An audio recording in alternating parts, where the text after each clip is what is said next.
Welcome to the NRL previews for round 12 of the 2024 season, and it's also the Indigenous round where we're celebrating the First Nations communities who have deep bonds with rugby league and are part of the fabric at all levels of the game. I'm Renee Gartner and I'm joined by Reynolds to unpack all the games this weekend. And the second Friday night game takes us to Brookvale Oval for a rivalry that will be looking to reignite when Manly hosts the Storm. I'm looking forward to this one, Josh, and we're going to go to Manly first.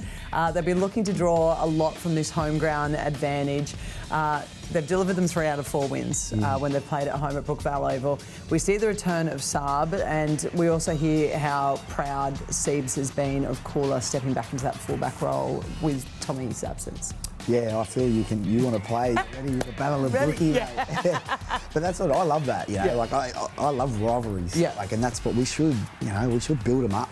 So, and that game, those two teams in that exact game, mate, superstars, and they love that rivalry. So, yeah, Manly going for 4 losses on the trot guards, which is like, when you look at their squad, it's quite unbelievable, to be honest. But it just shows you the effect that someone like Turbo has on the team. But at the same time, you've still got some very, very good players, with Cherry and Brooksy in the spine, and even Croker. Like, he does his job really well. And as you mentioned, Kohler, he's trying to find his way at fullback, but once he finds his feet and, probably sees both sides of the play. Like, he's amazing in attack, but I reckon it'll be just his organisation in defence. That's where, speaking to someone like Brooks, he says that Turbo is second to none. He's like having another defender in the line. So I'm looking for Manly to have a really big one. And one guy no better is Nathan Brown. He'll bring the impact off the bench. He's been great from this year. Yeah, he's been brilliant, and good to see him coming back into the side as well too.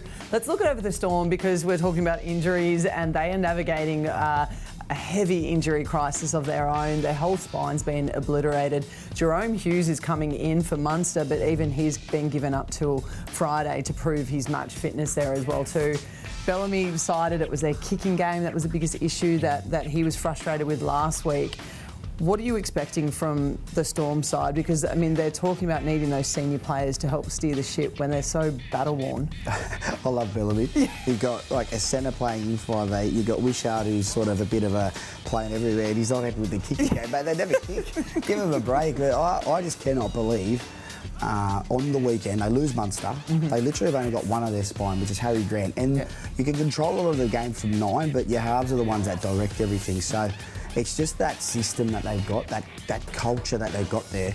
Whoever goes into the spot, just do your job. You don't have to be spectacular, and that's what they've been doing. And Munster's a huge blow, huge, and a massive one for the Storm, but an even bigger one for Queensland. So, but this is the thing, Garts. Like, you wanted to, I told you who I like in this game, but you want to be fully confident. I can't. You're coming up against the Melbourne team that just never die. They never say die, and they're going to come in with an ambush attitude, I reckon, for a big game like this. But I do like your Eagles. I think it's time. As you mentioned before, they've won 3 of the last 4 at Brookie, I think you said. So I think they'll put on one for the Brookvale faithful. Okay, so I really enjoyed the seesaw. I hope you all did at home. I'm going with Manly. Not many tickets left for this one at Brookvale Oval on a Friday night. So if you want to see this match live, head to nrl.com/tickets. If you can't get to the game though, remember you can watch it on Channel 9, Foxtel, Sky New Zealand or KO. Kick-off is at 8 p.m.